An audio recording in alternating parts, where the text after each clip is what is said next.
சென்னை மாவட்டம் முழுவதும் சைக்கிளில் சென்றே கழக பணியாற்றி வந்த அண்ணன் ஆயிரம் விளக்கு உசேன் அவர்களுக்கு ஸ்கூட்டர் பரிசாக தர வேண்டும் என்று ஆயிரம் விளக்கு பகுதி கழக நண்பர்கள் விரும்பினர்.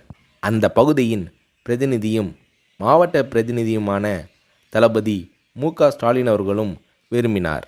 எனவே இந்த நிதிக்குழுவிற்கு தளபதியை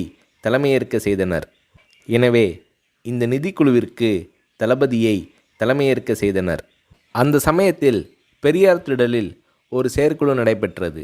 அந்த செயற்குழுவிற்கு வருகை தந்தவர்களின் நன்கொடை ரசீதுகளை தானே கொண்டு போய் கொடுத்து வசூல் செய்தார் தளபதி.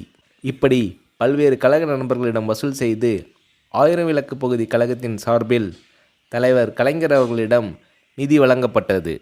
தளபதி மு.க.ஸ்டாலின் அவர்கள் முயற்சியால் பகுதி செயலாளர் எஸ்.ஏ.எம். உசேன் அவர்களுக்கு கழகத் தலைவர் கலைஞர் அவர்கள் ஸ்கூட்டர் ஒன்றை பரிசாக அளித்து அதன் சாவியை உசேன் அவர்களிடம் ஒப்படைத்து உரையாற்றினார்.